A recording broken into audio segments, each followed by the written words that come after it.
we all build our careers in different ways.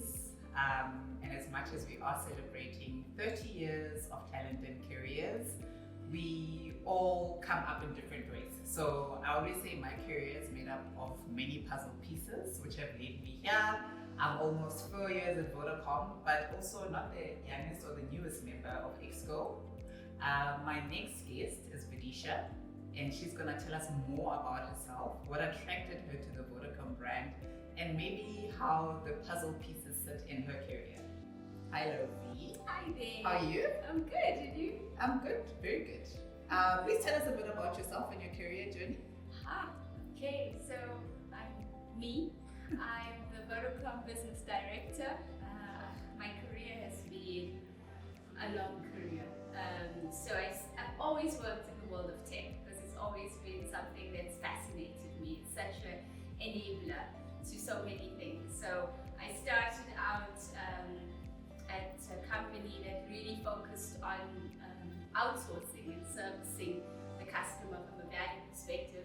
Then I moved to one of the largest software companies in the world, and then to one of the largest hardware companies. And then I thought it was time to give that little itch a scratch, the one that says, do you want to be an entrepreneur? So I ran my own business very successfully for a little while, and I missed a paycheck. So I decided to come back into the corporate world as well. And I found myself at another software company, a legal tech company.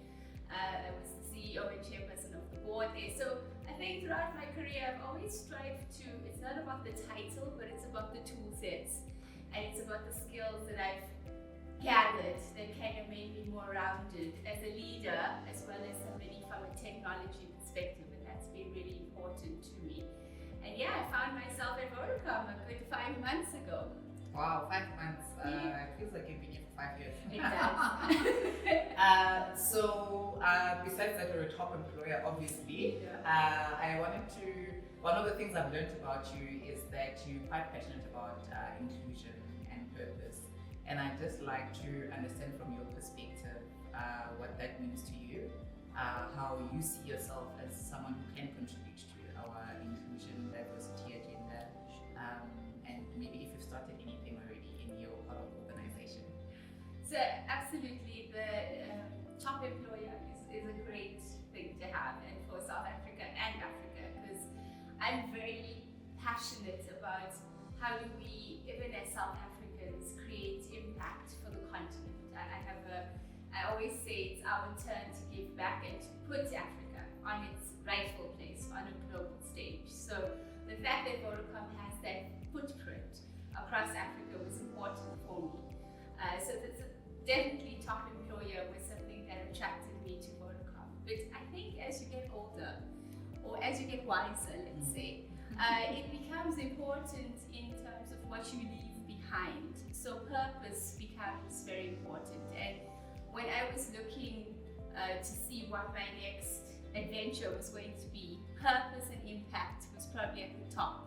Yeah. You know, I've done a lot from a career perspective, and I've sat in the upper echelons of boards, etc. So I've kind of achieved there, and I think for me what was really important was a company that was really purpose-driven, and that really, you get a lot of companies that are purpose-driven on paper, but not necessarily in terms of what they do in reality. And so learning about the social contracts that Vodacom has and how we work to empower communities and countries and really uplift Africa and the world at the end of the day, connecting for a better future. All of that really spoke to my heart.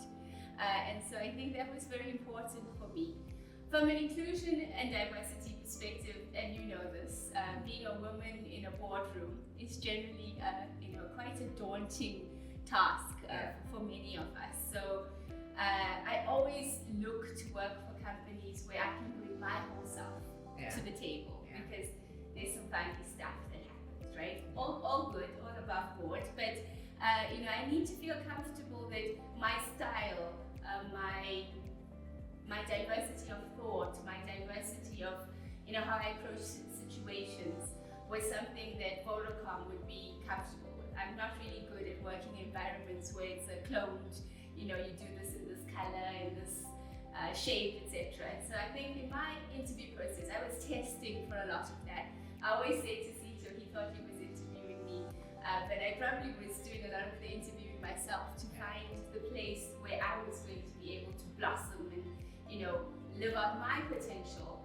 And I always say one of my purposes in life is to bring heart to corporate, because that's, something that's sorely missing.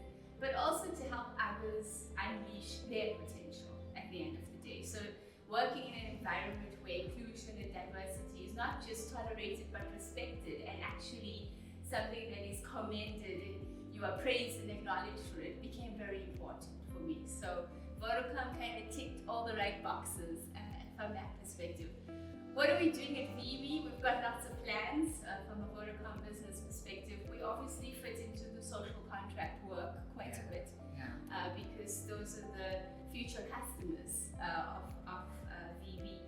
But watch the space. There's a lot coming. We do a lot around gender diversity and mainstreaming. I think we sponsored the gender mainstreaming event that happened recently. So definitely on the radar, but room for improvement. So you can hold me accountable. I will. But I'm very excited about that and looking forward to a lot more partnerships in that space. So one of the exciting things about Videsha's area of work is that it's where our Beyond Mobile strategy exists. So this is really talking to our evolution as a digital and technology organization, who we are now, but also importantly, who we want to be in the future. One of the interesting things about the digital and technology space is that, of course, it's exciting, particularly because it's leading us into the future. We've got a lot of our accelerator units in this part, but people also get nervous about technology. And I just wanted to touch a bit on that. When you think about technology yourself, I know you get excited because it's the part of the business that you get to drive and you get to sell out there. But for people who are nervous, and when they think about skills of the future, the fact that there'll be skill sets that are maybe going to be obsolete, what's your reflection on that? And are you actively building skills of the future in your area of the business? So absolutely. I think, we talk about the fourth industrial revolution, which is really about a merging of the physical, the biological, the technological. So there's a lot of cool things going on in that space. And we've seen, maybe in the last 5 years, you've seen the advent of, sensor technology, 3D printing. You've seen how, Bitcoin and what we call ledgers are used to really ensure encryption and security. So this is a space that never sleeps. And I always say to my team, change is the only constant when it comes to technology. So in order to be the kind of employee that is cutting edge, it is important that you keep your skill set up to date. And one of the great things about Vodacom is we provide those platforms. There's a university, there's courses, there's more than people can do, to be honest. So we put a lot of investment in making sure our people are upskilling themselves. But more than just upskilling for the sake of upskilling, it has to speak to the need. And we found, we talk about in technology about the SMAC stack, and it's really about the evolution of the workplace. And the S in SMAC speaks to social, the M speaks to mobile, the C is about cloud, and the A is about analytics. And if you think of all of that, we have so many people entering the workspace, our digital natives, or the millennials as we call them, but even people like me who are older, who love technology. And we have to figure out how we become an employer that is able to attract this type of talent. And that comes from really investing, not just in the skill sets of our people, but what we use in our products. So, talking about AI, everybody talks about how AI is going to replace all the jobs. AI is going to take over what I call the low-level jobs. So it's the mundane stuff. You really want to, in any organization, shift your workforce towards the skill sets that bring you more from a revenue perspective, that really add more value, that is more about services. So I would urge our people and anybody out there to really upskill themselves, because And if you think about the environment we work in today, there's so much coming at you. It's easy to get overwhelmed sometimes in terms of, I get feedback from some of my people saying, I'm tired, I'm fatigued. And I always say to them, is it because the work is too much or because you're not working smart? So using tools like AI, like Copilot, like a lot of things that exist today, help you to actually gain back hours in your day that you can then distribute into more important things. So I think technology really helps us enable that. So it's not going to take over all the jobs, but it is about a culture from an individual perspective of continual learning. So you've got to be bettering yourselves, and there are jobs that don't exist today, and you've got to be figuring out where is that going and how do I get myself ready for that, so that you'll never become redundant from a skill set perspective. So I think there's a lot more upon us as individuals that we have to be accountable for how we uplift ourselves at the end of the day. And you know me, I love technology. I always say I'm the tech chick. But it's also like, if I think about my role as a mom, I want to go out there and I want to see my son plays rugby. So I want to see him on that field. But at the same time, I've got a call with Njabulo, or I've got to send him an email. I can do both. Because technology gives me that kind of productivity where I'm not tied to my desk anymore. So the world just opens up for you in so many ways and allows you to be optimal in many titles, not just in the corporate front. You could actually be a good mom, a good whatever you need to be, if you learn how to embrace technology. So I think that's the big message for me, is embrace it rather than be restrained to it or push it away and put your head under the sand and hope that it goes away. It's not going away. It will only get worse. So rather embrace it and be at the front of that curve. I love it. Thanks for that. I think you've touched a bit on my next question actually, which is I suppose more to the youth, but you have covered some components. So one of the things that we pride ourselves with at Vodacom is our emerging youth agenda. Everything from internships all the way to our graduate program. When you look at the youth, what would be your advice in terms of growing a career, but also just what longevity could be? Yes. So I think for me, there's so much of opportunity for the youth of today. You gotta focus, you gotta work smart, you gotta find those gaps and fill them. When I say that, I'm saying, when you're thinking about what is a good career, and it doesn't have to be a career that has a 4-year degree, etc. But it is, what are the skill sets that are in need today? If you think about the world we live in, we need collaboration. We need people with critical thinking. We need people that think outside the box, that are comfortable with ambiguity. So from a soft skills perspective, I would say focus on what I call 21st century skills, right? That's important. And then if you want to think about the hard skills, then look at the gaps. That we've got many needs that doesn't require necessarily a 4-year degree as such, but you've got to be able to, analysis, UX, all these buzzwords, data science. There's so many things that are coming up at the moment that's new to the corporate world. So if you want to be relevant and if you want to be somebody that's seen as, this is the skills that you need to have, start investing in yourself. And there's so much that is free, whether it's the curriculums we provide in our social contracts or just online. If you just go to Harvard websites, Google websites, there's so much you can do, Udemy, etc., just to upskill yourself. So I think there's a lot to be said about how you show up in terms of what you have done to enable and empower yourself. That's important at the end of the day. And I always say nothing beats attitude. So when you do pitch up for that interview with Njabulo or anybody, any kind of leader, I always say you can teach people content, but you can't teach them attitude. So attitude becomes very important. And not just the diva attitude, which I'm good at, but in terms of, how do you work smarter? How do you collaborate? How do you make others successful?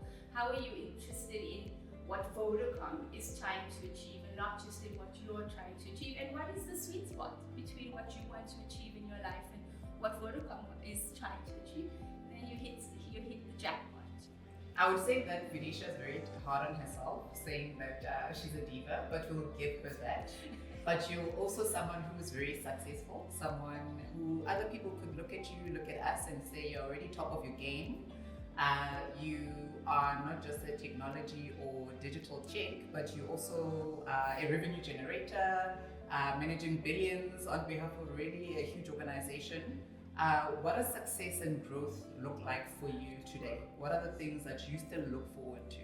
Yeah, like I said, been in the job a little while, so there's a big roadmap in my head in terms of where I need to take Vodacom Business in order for it to really complete that pivot of becoming a tech co. So there's many goals there around how does Vodacom Business become the future cash cow for Vodacom, because it is part of our roadmap in terms of where we're going. So definitely a goal for me that I've set in on my horizon map in terms of how do we get there. A lot of that is about how do we enable our people, how do we unearth and unleash their talent. And one of the things that excites me about Vodacom is the people, because we have amazing people. We have a lot of people that are just waiting for that something to be turned on or just to be given the right opportunity. And what I love is in the last couple of months I've seen them put their hands up, right, and ask for that. So a lot for me around leadership is about how do I make others successful. I think you and I know, we've spoken about this. You get to the award stage and you've got all these fancy awards and you're like, oh, this is great, but the next step is how do you do this for others? How do you get them on that path to success? Because we've kind of done it, been there, and it's not as exciting as it seems, guys. So it's about how do I give back? And I think that is for me, it's the impact when I leave this earth or Vodacom or whatever it is. It's about what have I done to leave either this earth in a better position. If I can impact one life in a really positive way, then I've done my work.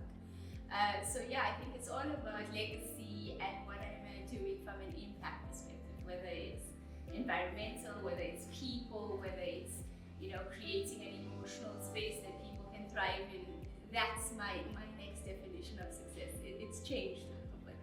And I must say, joining VSA's Exco has been so interesting for me because it's the first time I've sat in an Exco with so many women. Yeah. And that sense of holding each other and being there for each other, not that the men aren't. The men are also amazing. But it's a different dynamic. I've always had to build that wherever I am. And now I'm coming into an environment where it exists. And it took a little bit of getting used to, like I can just call you, I can call Ref or D, and I can have the cry that I need to and eat the cake that we need to, and then we get on with it, you know? So there's a lot to be said about diversity and not just in terms of what it means from an economic perspective for Vodacom, because it definitely brings business impact, but it's a lot to be said about what it means from a feeling very held in a space and feeling very safe in a space as well. And I have to thank Vodacom for that. I've never had that before. Oh, thank you. That's a beautiful reflection. One of the things we pride ourselves with is bringing the human spirit to technology, and I think this conversation with Videsha really encompasses that, and I'm very grateful for the time that you've shared with us and all of the wisdom that you've given us. Thank you for having me. It's been great.